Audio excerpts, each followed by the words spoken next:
सिंध समेत सॼे मुल्क में इंसानी हक़नि जी सूरत हाल इंतिहाई भयानक शिकिल इख्तियार करे चुकी आहे।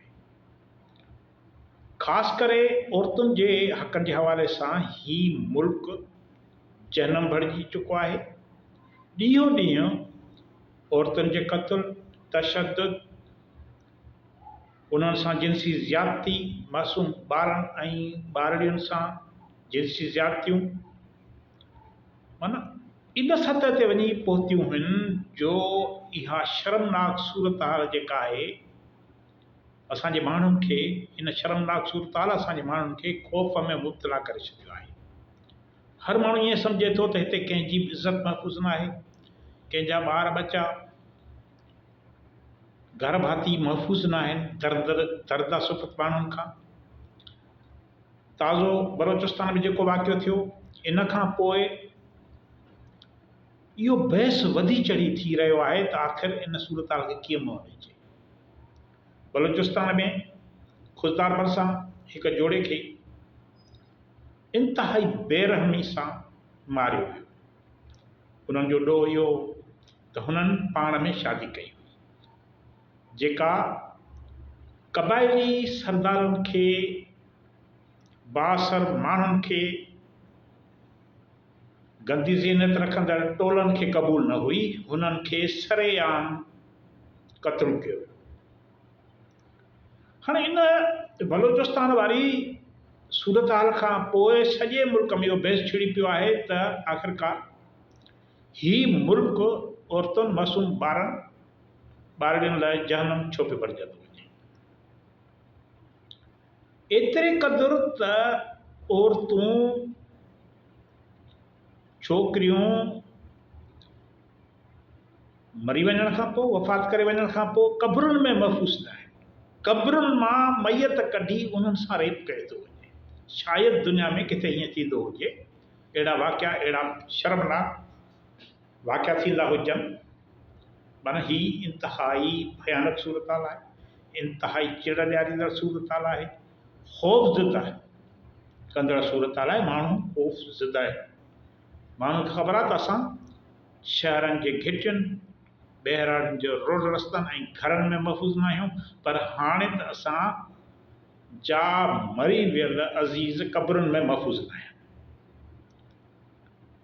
ही का ताज़ो सूरत हाल पैदा न थी आहे, पर ही काफ़ी वक़्त खां आहे। इन बाबति human rights commission of Pakistan अंग अखर जारी कया। 2024 जे अखरनि मूजिबि हुननि चयो त सॼे मुल्क में 405 औरतूं गैरत जे नाले ते क़त्ल कयूं वयूं, जॾहिं त सॼे मुल्क में 2024 साल में रेप जा, जिनसी दर्दगी जा 4000 खां वधीक केस रिपोर्ट थिया। जॾहिं त औरतुनि ते तशद्दुद ऐं ऑनलाइन जेका हिरासानी आहे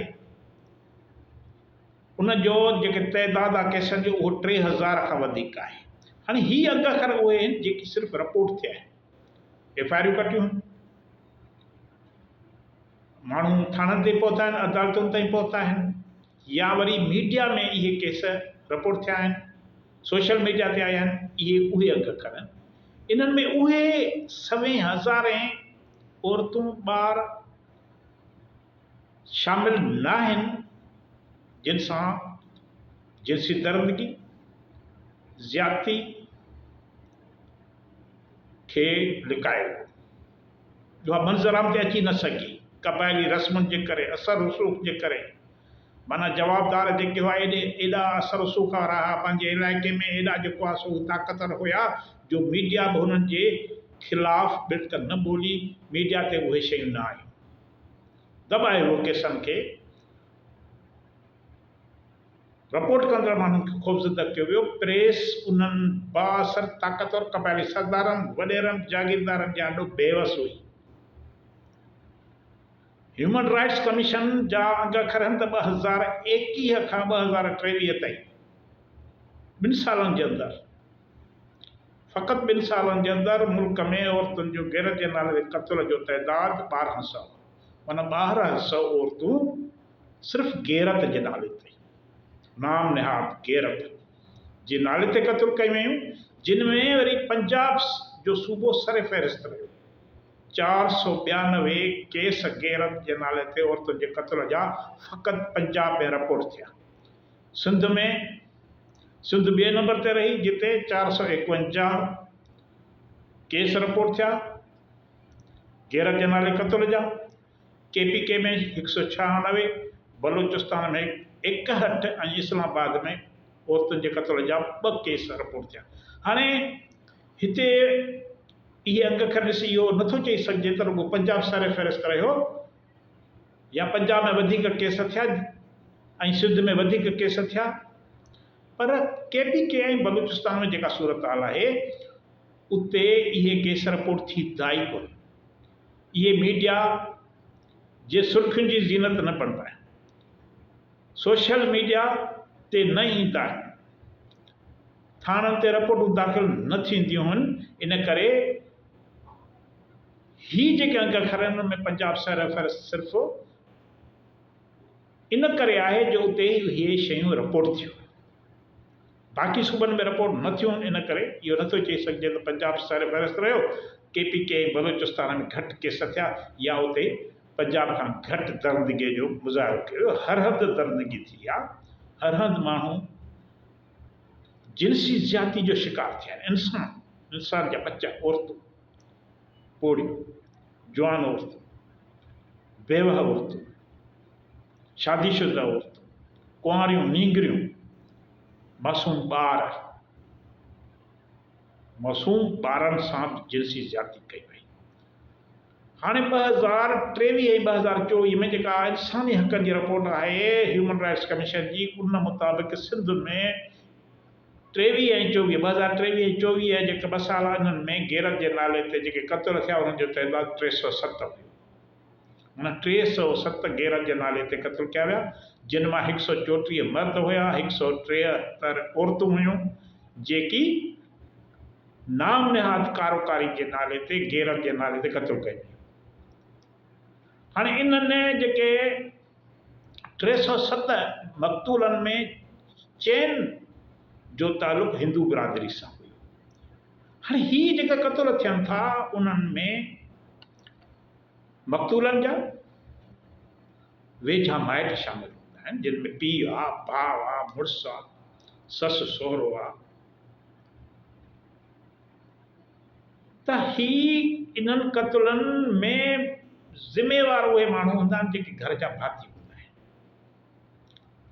इनखे रस्म करार ॾिनो वेंदो आहे। कारोकारी का रस्म न आहे, कारोकारी दर्दगी आहे, हिकु ॾोह जंहिंखे कतन माफ़ करे नथो सघिजे। एॾो वॾो ॾोह आहे। माण्हू चवंदा आहिनि कारोकारी रस्म, का रस्म कान्हे।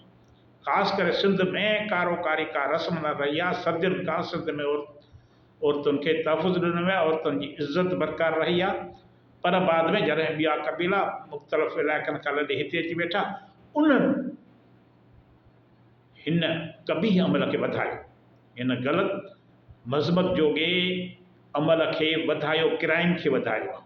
हींअर जेकॾहिं तव्हां हिन जो शेद कंदव इन्हनि वाक़िअनि जो, त इन्हनि में उहे धुरियूं मुलवस आहिनि जेकी सिंध में ॿाहिरां खां अची आबाद थियूं।